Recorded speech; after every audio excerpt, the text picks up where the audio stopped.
Hi everyone, we are going to read another book today for a theme. It is about Native Americans. Yesterday we read a little book about a little girl. Today we are going to read a book about a little boy. Let's get started. The name of our book today is The Legend of the Indian Paintbrush, and this is retold and illustrated by Tomie DePaola.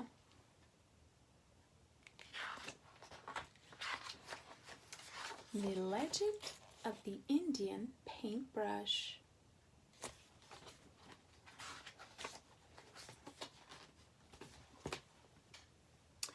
Many years ago, when the people traveled the plains and lived in a circle of teepees, there was a boy who was smaller than the rest of the children in the tribe. No matter how hard he tried, he couldn't keep up with the other boys, who were always running, riding, shooting their bows and wrestling to prove their strength. Sometimes his mother and father worried for him.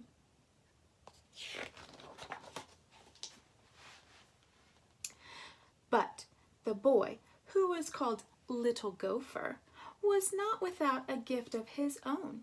From an early age, he made toy warriors from scraps of leather and pieces of wood, and he loved to decorate smooth stones with the red juices from the berries he found in the hills.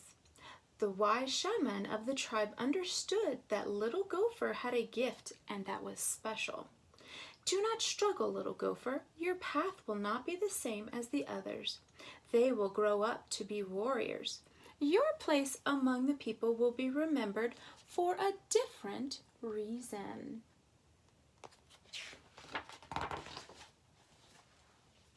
And in a few years, when little Gopher was older, he went out to the hills alone to think about becoming a man, for this was the custom of the tribe, and it was there that a dream vision came to him.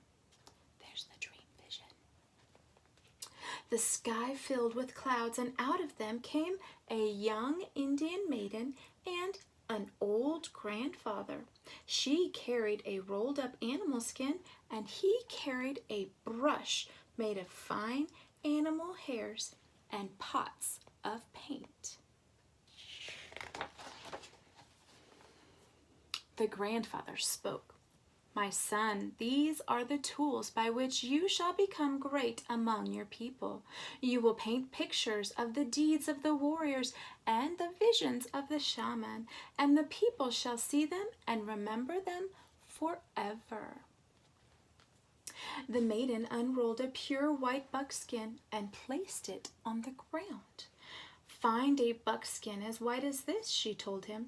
Keep it, and one day you will paint a picture that is as pure as the colors in the evening sky.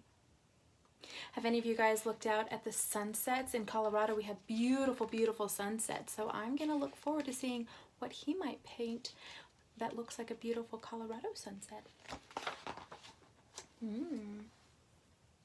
And as she finished speaking, the clouds cleared and a sunset of great beauty filled the sky. Little Gopher looked at the white buckskin, and on it he saw colors as bright and beautiful as those made by the setting sky. Have any of you guys ever seen a Colorado sunset look like this? Show me a connection.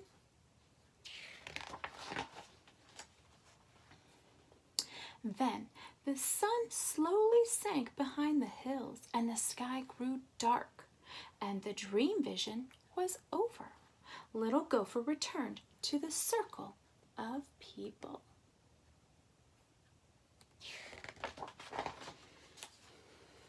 The next day, he began to make soft brushes from the hairs of different animals and stiff brushes from the hairs of the horses' tails. He gathered berries and flowers and rocks of different colors, and he crushed them to make his very own paints. He collected the skins of animals which the warriors brought home from their hunts. He stretched the skins on wooden frames and pulled them until they were tight.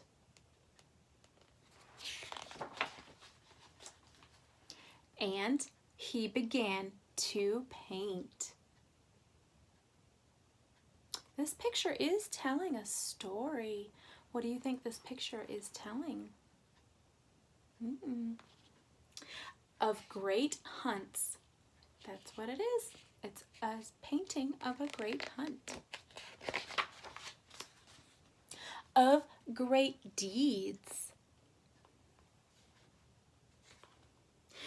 Of great dream visions, so that people would always remember. But even as he painted, little Gopher sometimes longed to be aside from his brushes and ride out with the warriors, but always he remembered his dream vision, and he did not go with them.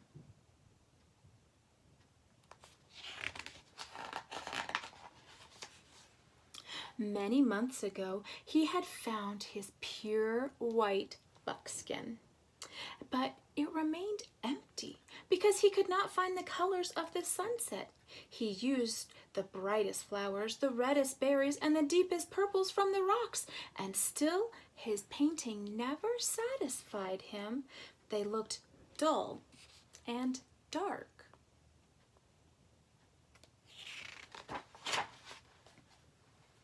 He began to go to the top of the hill each evening and look at the colors that filled the sky to try and understand how to make them. He longed to share the beauty of his dream vision with his people. That's a pretty sunset, isn't it?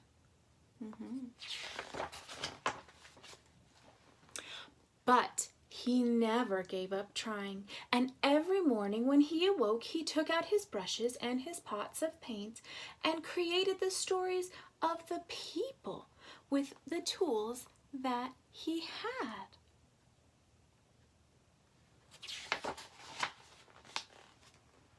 One night, as he lay awake, he heard a voice calling him. Because you have been faithful to the people and true to your gift, you shall find the colors you are seeking. Tomorrow, take the white buckskin and go to the place where you watch the sun in the evening. There on the ground, you will find what you need.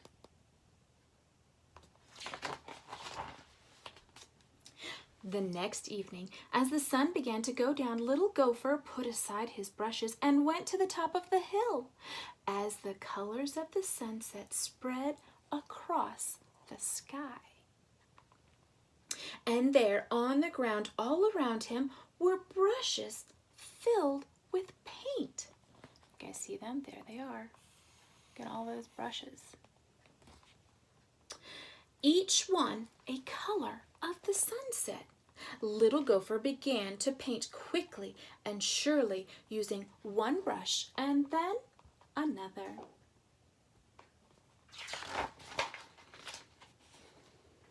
And as the colors in the sky began to fade, little Gopher gazed at the white buckskin and he was happy. He had found the colors of the sunset. He carried his painting down to the circle of people, leaving the brushes on the hillside.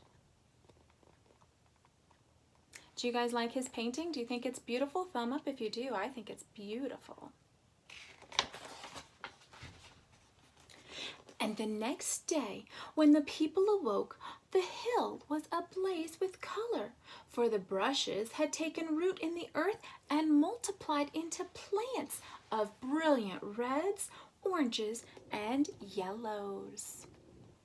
And every spring from that time, the hills and the meadows burst into bloom.